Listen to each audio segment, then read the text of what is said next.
In a world where strength is often associated with ferocity and power, there's a touching story that unfolds in the heart of Australia. A story about a tiny koala whose desperate cry for help echoed through the stillness of the night, reaching the ears of an unlikely hero. The eucalyptus forest stood silent and still under the pale glow of the moon. Tall trees formed a canopy overhead, stretching their branches towards the sky and creating a labyrinth of shadows on the forest floor. The air was sweet with the scent of leaves and damp earth, perfect for a peaceful night's sleep.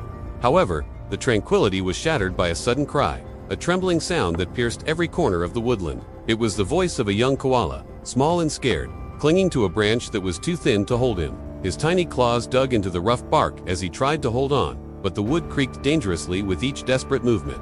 The little koala had strayed too far from the safety of his mother's pouch, and now he found himself trapped between the comforting scent of eucalyptus and the dizzying drop to the ground below. Far below him, two pairs of glowing eyes stirred in the darkness. A dingo, its fur, the color of moonlight, had lifted its head at the sound of the koala's cry. Hunger gleamed in its eyes, and its ears were pricked forward, listening intently. The cry of the koala was not just noise to the dingo. It was a beacon, a signal of weakness that promised an easy meal. Slowly, the dingo padded forward, its movements silent and sure-footed as it traced the source of the trembling call. Meanwhile, the koala whimpered, his small body shaking against the branch. He couldn't climb any higher, and descending was to risk a fall that might just end his life.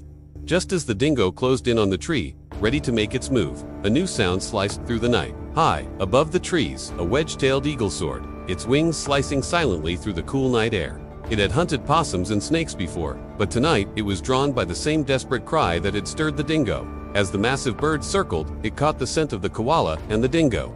Two very different kinds of prey, both vulnerable in their own way. The eagle, with its keen eyesight, spotted the koala's plight.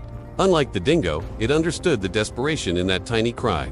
Suddenly, the bird folded its wings and plummeted like a feathered meteor towards the forest floor. The dingo, startled by the eagle's dive, looked up just in time to see the bird strike. A flurry of feathers and fury. The predator yelped, thrown off balance, as the bird slashed across its flank with its sharp talons. Shocked and injured, the dingo retreated a few steps, letting out a surprised yelp. It stared up at the eagle, its eyes narrowed in anger and fear. The eagle, powerful and majestic, stood tall on the branch, its piercing gaze fixed on the dingo, its feathers ruffled, and it let out a loud cry, echoing the koala's earlier distress call.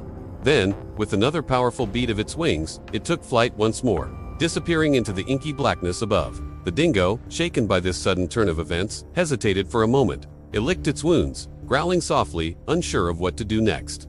But the forest, ever watchful, offered no second chances. And with a snort, the dingo turned and melted back into the shadows, vanishing into the dark undergrowth. Silence fell once more over the forest, broken only by the soft rustle of leaves and the distant hoot of an owl. The koala, trembling but unharmed, let out a shaky sigh of relief. He snuggled closer to the warm eucalyptus bark, feeling the comforting scent all around him. The ordeal had been terrifying, but he had made it through. As the first rays of sunlight peeked through the branches and painted the forest floor in gold, the villagers arrived. Drawn by the commotion of the previous night, they came to find the koala and return him to his worried mother. When they saw the state of the branch and heard the tale of his daring escape, their faces were filled with awe and admiration. Among them was a young girl named Lily. She had heard stories of the wedge-tailed eagle, but she never believed them. Tonight, however, she knew what they were talking about. "You were so brave," she whispered to the koala, gently stroking his soft fur. Just like the eagle, the koala, still shaken but comforted by the gentle touch, nuzzled his head against her hand. He might have been small and vulnerable, but he had shown courage beyond his years. In the heart of the village, nestled between the tall gum trees and overlooking rolling hills, stood a small hut. The air was filled with the aroma of eucalyptus oil, and inside sat an old woman with kind eyes and a gentle smile. She was the village elder, known for her wisdom and her deep connection to the land. The villagers, led by Lily, approached her hut carrying the koala. They told her about the bird, how it had protected the young one and chased away the dingo.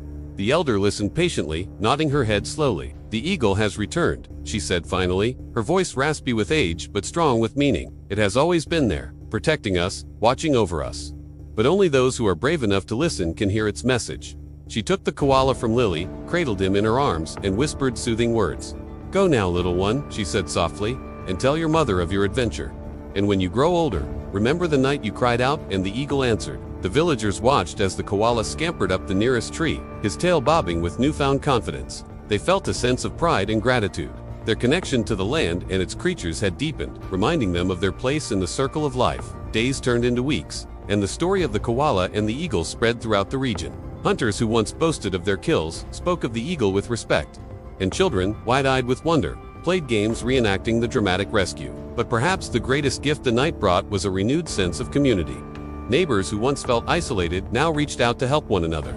Families shared meals and stories, and the spirit of togetherness grew stronger than ever before. One evening, as the sun dipped below the horizon and painted the sky in hues of orange and purple, the villagers gathered once more. They came together in a clearing, torches held high, dancing flames casting flickering shadows on their faces. Around them, children ran and laughed, their voices echoing the joy in their hearts. The old woman, her eyes sparkling with happiness, raised her hands. "Tonight," she said, "we celebrate the return of the eagle. We give thanks for its bravery and its message." As if on cue, a wedge-tailed eagle soared overhead, its wings cutting through the twilight. The villagers looked up, their faces filled with awe and gratitude. Then, as if in response, the eagle circled back, landing gracefully on a nearby branch. It stood proudly, a silent guardian watching over its people. And so the night the koala cried out became a legend, a reminder of the courage that can be found in the most unexpected of places. It was a story about the balance of nature, the interconnectedness of all living things, and the unwavering spirit of a tiny koala who dared to hope for help in the darkest of nights.